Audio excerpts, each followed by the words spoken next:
अस्सलामुअलैकुम दोस्तों, क्या हाल है? ठीक है वे? तबीयत ठीक है जी थोड़ी माशाल्लाह। मैं हाँ जी सगीर अहमद ज़िंदगी दी हकीकत यूट्यूब चैनल तो जनाब उम्मीद करें ना तुसा खैरियत ना लोसो जी।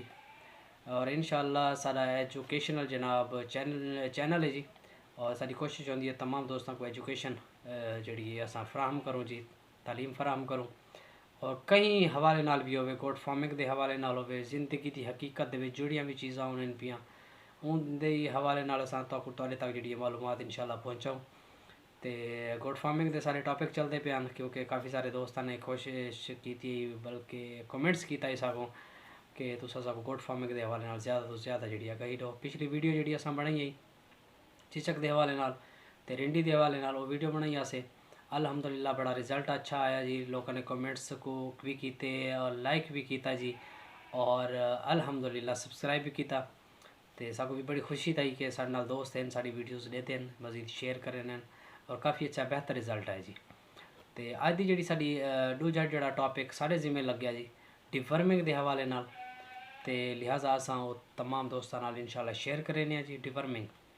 डिवर्मिंग जनाब कोशिश करनी चाहिए। डिवर्मिंग पेट की सफाई ऐसा एक सादे अल्फाज जाकसू जी, जानवरों के पेट की सफाई जी है ना कोशिश करनी चाहिए, हर 3 माह बाद लाजमी करनी चाहिए, क्योंकि नाकिस खुराक अक्सर असाने ने दूजे नंबर के नाकिस चारे या इस तरह की कोई भी जी है ना नाकिस खुराक की वजह करके पेट के कीड़े पै हुए जानवरों के, तो वो जड़े ना काफ़ी जड़ा ना नुकसान कर रहे हैं जी। जानवर का जोड़ा खाली खुराक उनकी ज़ाया कर रहे हैं, उन्होंने जोड़ा ना खून चुसे हैं। लिहाजा जोड़ा ना डिवर्मिंग हर 3 महीने बाद करनी चाहिए और कोशिश करनी चाहिए हर दफ़ा मुख्तलिफ दवाइयां के नाल जी है ना डिवर्मिंग करनी चाहिए। तो अज इंशाल्लाह अस डिवर्मिंग के हवाले नाल इंशाल्लाह जोड़ा है तमाम दोस्तों नाल जी साड़ी तालीम है जी, साड़ी जी मालूमात है इंशाल्लाह शेयर करे सो।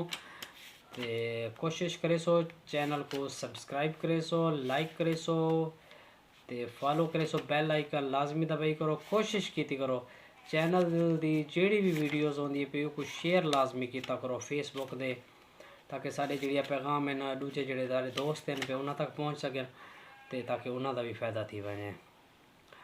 तो डिवर्मिंग जनाब जैसा कि असा पहले ही आखे कि हर 3 महीने बाद करनी चाहिए और कोशिश करनी चाहिए हर दफ़ा मुख्तलिफ दवाइयां नाल करनी चाहिए, और कोशिश करनी चाहिए कि जड़ा ना एक दफ़ा डिवर्मिंग करके वल 20 दी बाद दोबारा रिपीट करनी चाहिए।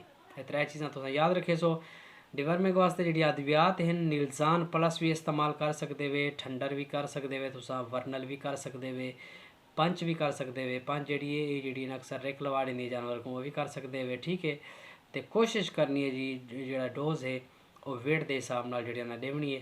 तो डोज देवन तो पहले कोशिश करनी चाहिए कि गुड़ वगैरह लाजमी दे सो, उनके नाल ये थी कि कीड़े वगैरह कट्ठे थी वञनि, तो उस तो बाद जड़ा ना ये दवाई असां पी लेने तो उनके काफ़ी जड़ा कीड़े खत्म थी वञनि। वल उस तो बाद 20 दी बाद जड़ा असां रिपीट करने जोड़े कि अंडे बच वञनि अंदर, अंडियां दे वल जोड़े बच्चे निकलते हैं, उस तो बाद जड़ा ना 20 दी बाद जी रिपीट करने वो भी वो जड़ा ना ज़्यादा जड़ा बेहतर थी वेंदे, वो जड़े ने मतलब अंडे निकलते हैं, अंडे चो बच्चे निकलते हैं, वो जड़े हैं पे दूजी दफ़ा दवाई देवन नाल जड़ा ना वो साफ़ थी वञनि।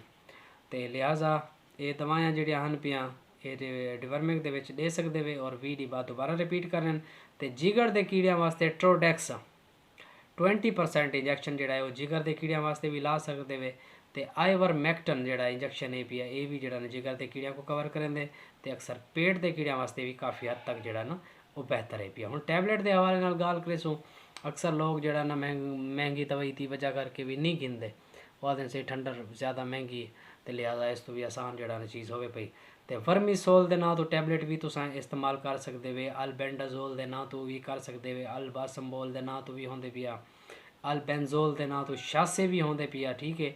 ये हर 3 महीना बाद डिवर्मिंग करनी है और लाजमी करनी है, 20 दी बाद दोबारा रिपीट करने और कोशिश करनी है कि मीठी चीज़ लेकर डिवर्मिंग करनी है।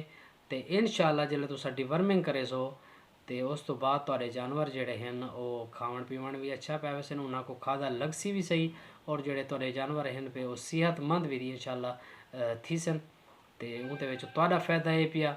लिहाजा कोशिश की करो जानवर का ख्याल रखा करो और डेली बेसिस दे अज अस थोड़ा जहाँ चेंज तुहाडे वास्ते एक मजीद थोड़ा जहा अच्छा जहा एक नुस्खा ताना शेयर करे सो कोशिश की करो डिवर्मिंग भी हर तरह मानी बात की करो कोशिश करो हफ्ते दे विच ना ज़्यादा नहीं तो हफ्ते दे विच एक दफ़ा दही ते तेल फैट के जानवर को लाजमी रिता करो ये भी पेट जड़ा ना साफ़ ही करें दे और आंतां की जी खुश्की है को ये ख़त्म करें दे तो लिहाजा अज की जी सारा टॉपिक है इंशाअल्लाह मुकम्मल थी गए और इंशाअल्लाह नेक्स्ट टाइम इंशाअल्लाह तुहाडे वास्ते एक बेहतरीन टॉपिक है के आंदे पे हैं जी इंशाअल्लाह तुस सुन सो मज़ा आसी और तुहाडी मालूमात वास्ते भी बहुत अहम हो सी पी है इंशाअल्लाह ते तब तक जड़ा ना वास्ते साकू इजाज़त दो तो अल्लाह ने कहबान साड़ी वो पुरानी रिक्वेस्ट चैनल को सब्सक्राइब करो लाइक करो शेयर करो ताकि साड़ी हर आने वाली वीडियो तुहाडे तक पहुँचे दोस्तों की रहनुमाई थी वे जी बाकी कमेंट्स दे विच कोशिश की करो तुसा किसी किस्म की कोई चीज़ पूछना चाहते वे तो कोशिश की करो कमेंट से दस्या करो ताकि अस आने वाला जो टॉपिक है अस हवाले ना रागिता करूँ ठीक है जी तमाम दोस्तों का बेहद शुक्रिया खुदा हाफिज़।